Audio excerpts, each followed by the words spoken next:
Hello வணக்கம், welcome to Kannana கண்ணை channel. இன்றைக்கி நம்ம என்ன பார்க்க போகிறோன்னா, குழந்தைகளுக்கான செம்ம டேஸ்டான, அதே சமயம் ரொம்ப ரொம்ப ஹெல்த்தியான, முக்கியமாக குழந்தைங்களோட மூளை வளர்ச்சிக்கு உதவக்கூடிய ஒரு ஹெல்த்தியான லன்ச் ரெசிபி தான் எப்படி பண்ணலான்னு பார்க்க போகிறோம். அதுவும் ஒரே ரெசிப்பியை நம்ம 2 விதமாக எப்படி பண்ணலான்னு பார்க்க போகிறோம். இந்த ரெசிபி பண்ணுறதுக்கு 2 ஸ்பூன் போல் சாப்பாட்டு அரிசியை நல்லா அலசி எடுத்துட்டு 1 மணி நேரம் போல் நல்லா ஊற வச்சுருக்கேன். இப்போ இது நல்லாவே ஊறிடுச்சுங்க. ஒரு குக்கரில் இந்த ஊற வச்சுருந்த அரிசியை சேர்த்துடலாம். அதோட இந்த சைஸ் அளவு குடமிளகா எடுத்துக்கிறேங்க.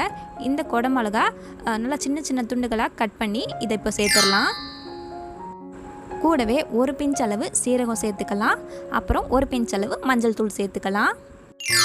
1 பிஞ்சுக்கும் கம்மியான அளவு பெப்பர் தூள் சேர்த்துக்கலாம். குழந்தைக்கு காரம் தாங்காது, அதனால் கவனமாக சேர்த்துக்கோங்க. 1/2 கப் அளவு தண்ணீர் சேர்த்துட்டு இப்போது இந்த குக்கரை க்ளோஸ் பண்ணிவிட்டு மிதமான சூட்டில் ஒரு 4லேருந்து 5 விசில் அளவு நம்ம வச்சு எடுத்துடலாங்க. குக்கர் ஆவி அடங்கினதுக்கப்புறமா இதை ஓப்பன் பண்ணி பார்த்துடலாம். காயும் சரி அரிசியும் சரி நல்லா குழைய வெந்துருச்சு. இருந்தாலும் குழந்தைங்க சாப்பிட்ற பதத்துக்கு ஏற்றபடி நம்ம நல்லா மசிச்சு எடுக்கணும். நீங்கள் மேஷர் வச்சோ இல்லை மத்து வச்சோ நல்லா மசிச்சிருங்க.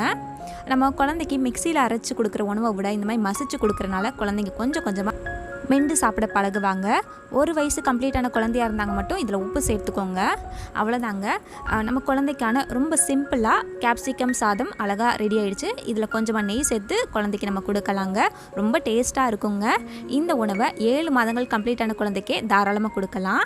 இப்போது இதே ரெசிப்பியை 2வது வேறு முறையாக எப்படி செய்யலான்னு பார்த்துடலாம். இந்த ரைஸ் ரெடி ஆனதுக்கப்புறமா இதில் ஒரு முட்டையை உடச்சி ஊற்றிக்கிறேங்க. ஸ்டவ் வந்து மிதமான சூட்டில் தான் வச்சுக்கணும். கூடவே 1 பிஞ்சுக்கும் கம்மியான அளவு பெப்பர் தூள் சேர்த்துக்கலாங்க.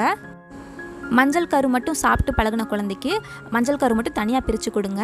இப்போது இந்த முட்டை நல்லா வெந்துருச்சு. சுத்தமாக பச்சை வாசனை இல்லை. நல்லா டேஸ்ட் பண்ணி பார்த்துக்கோங்க. ஏன்னா இது நல்லா வெந்திருக்கணும். அப்போ தான் குழந்தைக்கு நல்லா டைஜஸ்ட் ஆகுங்க. இந்த மாதிரி கன்சிஸ்டன்சியில் இருக்கணும்.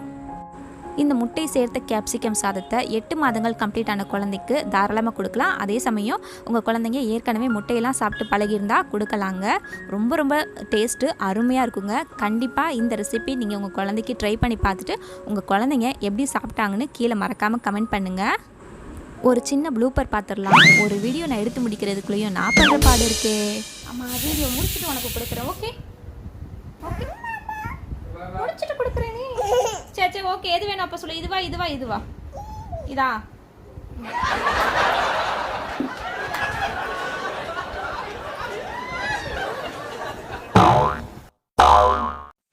உங்களுக்கு இந்த வீடியோ பிடிச்சிருந்துச்சுன்னா மறக்காமல் லைக் பண்ணுங்கள், கமெண்ட் பண்ணுங்கள், ஷேர் பண்ணுங்கள், சப்ஸ்கிரைப் பண்ணுங்கள்.